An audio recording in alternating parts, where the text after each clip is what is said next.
किया। मैंने कहा ना, जो चाहे आप कर सकते हैं, करिए जो आपको अच्छा लगता है, परंतु हिस्ट्री के पन्नों को मिटाया नहीं जा सकता।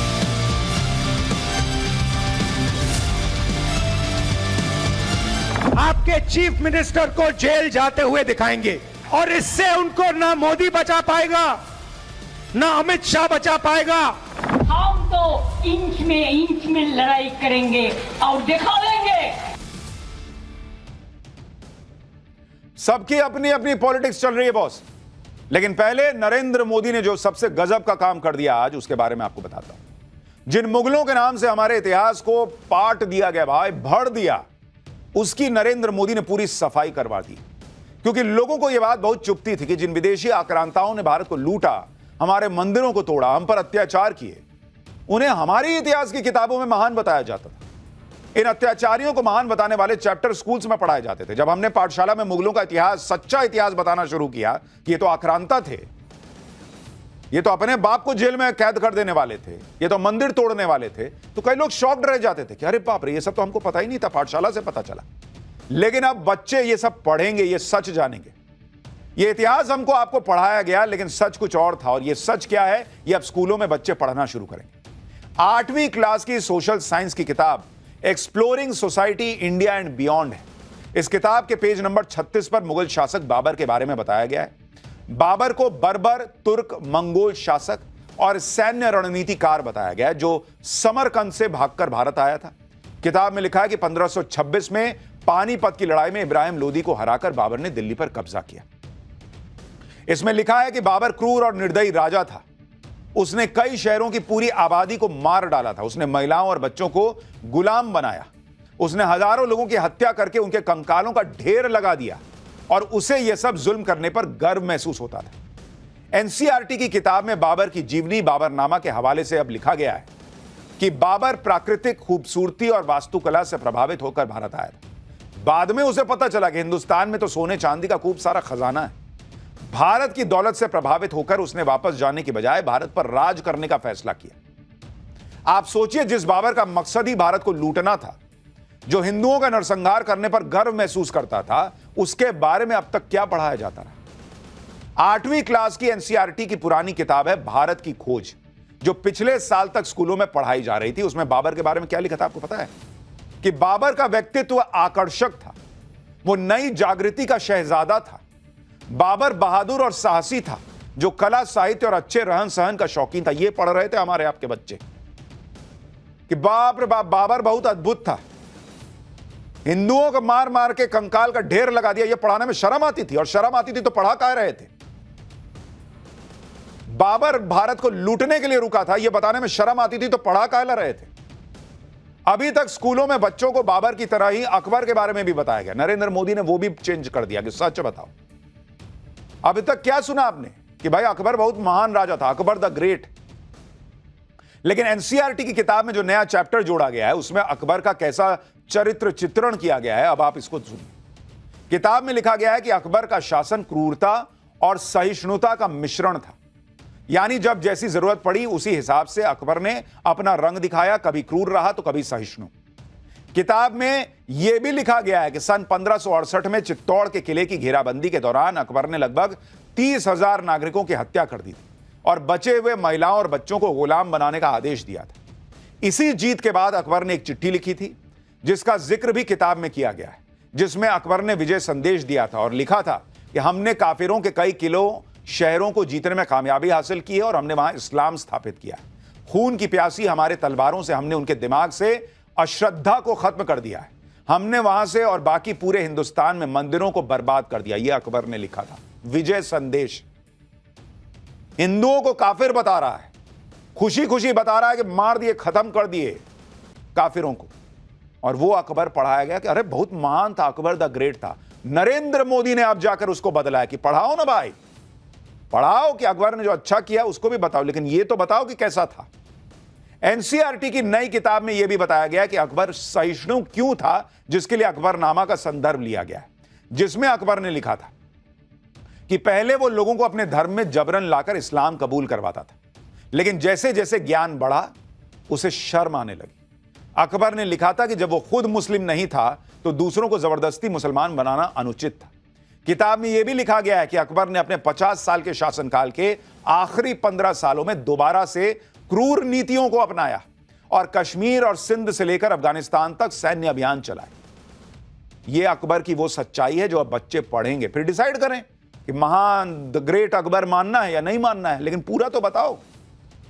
अब आपको मैं एनसीईआरटी की 8वीं की पुरानी किताब भारत की खोज का वो चैप्टर दिखाता हूं जिसमें अकबर के बारे में लिखा गया था कि अकबर का व्यक्तित्व अपने दादा बाबर से भी ज्यादा आकर्षक था। अरे वो बहुत बहादुर, दुस्साहसी, योग्य सेना नायक और इसके अलावा वो विनम्र और दयालु था, आदर्शवादी था। पढ़िए ना भाई, सामने लिखा है। और स्वप्नदर्शी था। अकबर लोगों के दिल और दिमाग पर विजय हासिल करना चाहता था। आप सोचिए, आजादी के बाद से लेकर अब तक क्या पढ़ाया गया है। मुगल शासकों के बारे में यही बातें बच्चों को पढ़ाई जाती रही और उन्हें ग्रेट बनाकर ऐसे पेश किया जा रहा था जैसे वो नहीं होते तो पता नहीं हिंदुस्तान का क्या ही होता। एनसीईआरटी की किताब में सबसे विवादित मुगल शासक औरंगजेब का भी जिक्र है। मुगल इतिहास के अपडेटेड वर्जन में औरंगजेब के बारे में लिखा गया है कि कुछ विद्वानों का तर्क है कि वो राजनीतिक मकसद से काम करता था और उसने कई मंदिरों को अनुदान और सुरक्षा दी थी। हालांकि उसके फरमान यानी आदेश उसके व्यक्तिगत धार्मिक मकसद को साफ दिखाते हैं। उसने स्कूलों और मंदिरों को ध्वस्त करने का आदेश दिया था। औरंगजेब ने बनारस, मथुरा, सोमनाथ समेत कई जैन मंदिरों और गुरुद्वारों को नष्ट करने का आदेश दिया था। औरंगजेब वो मुगल शासक था जो सबसे क्रूर और निर्दयी था, जिसने अपने भाई दारा शिकोह तक की हत्या करवा दी थी, जिसने अपने पिता को कैद में रखा हुआ था और हिंदुओं पर अत्याचार किए अनगिनत। लेकिन हमारे देश में एक ऐसा इकोसिस्टम है जो औरंगजेब का फैन है, उसको आदर्श मानता है अपना। समाजवादी पार्टी के नेता अबू आजमी ने तो कुछ महीने पहले यह कहकर सनसनी मचा दी थी कि औरंगजेब क्रूर शासक था ही नहीं, उसने तो कई मंदिरों के निर्माण करवाए थे। उनके इस बयान पर खूब बवाल मचा था। अब इतिहास की किताबों में औरंगजेब का सच पढ़ाए जाने की खबर से अबू आजमी को फिर तकलीफ हो रही है। वो इसका विरोध कर रहे हैं। सुनिए समाजवादी पार्टी के नेता अबू आजमी क्या कह रहे हैं, फिर आपको आगे बताता हूं। किसी भी राजा, किसी भी बादशाह के बारे में दोनों सिक्के के दोनों पहलू दिखाइए ना आप दिखाइए कि क्या हुआ इसमें। सिर्फ नफरत नफरत नफरत, और वजह क्या उसकी हो सकती है। बहुत बड़े हिस्टोरियन लोग हैं, आप सबकी किताबें पढ़ लीजिए आप, वो लोग क्या बोलते हैं उन बादशाहों के बारे में, उन राजाओं के बारे में। अब आप जो है सिर्फ एक हिंदू मुस्लिम करके नफरत फैलाना है, तो मुझे कोई वो नहीं है, क्योंकि सरकार आपकी है। मैंने कहा ना, जो चाहे आप कर सकते हैं, करिए जो आपको अच्छा लगता है, परंतु हिस्ट्री के पन्नों को मिटाया नहीं जा सकता। अबू आजमी सही कह रहे हैं, हिस्ट्री के पन्नों को मिटाया नहीं जा सकता, लेकिन छुपाया जा सकता है, जिसे इतने साल तक छुपाया गया। और कह रहे दोनों साइड पढ़ाइए। अरे बॉस, दोनों साइड तो अब पढ़ाना शुरू हुआ। अब तक तो यही पढ़ाया जाता रहा कि अकबर बहुत महान था और मुगल जो है भाई साहब इस देश को क्या नहीं दे के चले गए।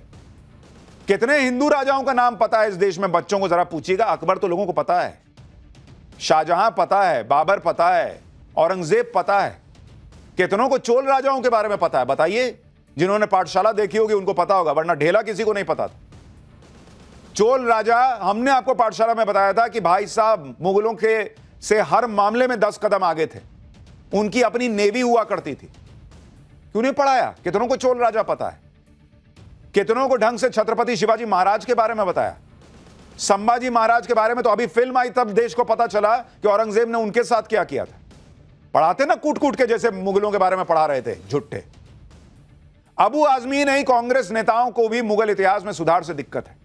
कांग्रेस राज में ही सड़कों से लेकर गार्डन तक मुगलों के नाम ही तो रखे गए।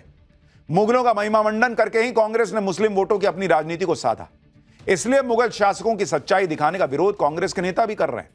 कांग्रेस के नेता उदित राज तो इस मामले को अलग लेवल पर ले गए। सुनिए क्या कह रहे हैं उदित राज, फिर बताऊंगा मुगल इतिहास के अपडेटेड वर्जन पर देश की पब्लिक क्या कह रही है, देश का मुसलमान क्या कह रहा है। जाति व्यवस्था की वजह से, तो जाति व्यवस्था से ज़्यादा क्रूर कुछ नहीं हो सकता। मुगल की ब्रुटलिटी हो, ब्रिटिश की ब्रुटलिटी हो, कुछ भी नहीं है। आज भी जो ब्रुटलिटी चल रही है, शादी ब्याह में घोड़ी पर नहीं चढ़ने दे रहे हैं, आज भी मंदिर में घुसने नहीं देते, हत्या बलात्कार तो आम बात है, और छुआछूत आम बात है, भेदभाव आम बात है। अगर टोटलिटी में देखा तो जितना ब्रुटलिटी जाति के नाम पर हुआ है उतना चंगेज खान ने भी नहीं किया होगा, हिटलर ने नहीं किया होगा। जातिवाद से अगर इतनी दिक्कत है तो राहुल गांधी को क्यों नहीं समझाते कि जाति जाति करना जो है वो कम करें? और अगर कहीं कुछ समाज में कमी है, कहीं मान लीजिए छुआछूत बचा हुआ है, कहीं कोई जातिवाद को लेकर दिक्कत है, तो उसको दूर करना विकल्प है या अकबर महान था ये पढ़ाना शुरू कर दिया जाए? ये लोग अलग लेवल पे बात करते हैं भाई। आप देखिए कि कैसे हमारे देश में मुगलों का महिमा मंडन किया गया, हिंदू सम्राटों के गौरवशाली इतिहास को छिपा लिया गया। जुलाई 2021 में think tank public policy research centre ने शिक्षा पर संसदीय समिति को एक रिपोर्ट पेश की थी, जिसमें बताया गया था कि एनसीईआरटी की किताबों में अकबर के औसतन 97 संदर्भ है, शाहजहां, औरंगजेब और जहांगीर के 30 संदर्भ है, जबकि छत्रपति शिवाजी महाराज के केवल 8 संदर्भ। हिंदू राजा राणा सांगा और महाराणा प्रताप का लगभग कोई संदर्भ ही नहीं है। यह तो हाल था, और कह रहे हैं कि दूसरा साइड पढ़ाना शुरू किया है तो भाई हिंदू मुसलमान हो रहा है। हिंदू को तुमने पढ़ाया कहां जो हिंदू मुसलमान हो जाएगा? एनसीईआरटी की किताब में मुगलों का जो चरित्र चित्रण किया गया है उसको लेकर देश के लोग क्या सोच रहे हैं, हमने वो भी समझने का प्रयास किया। सुनिए नवभारत के कैमरे पे लोग क्या रिएक्शन दे रहे हैं। देखिए, अगर एनसीईआरटी ने अगर बुक्स में ऐसा कोई पब्लिकेशन अगर उन्होंने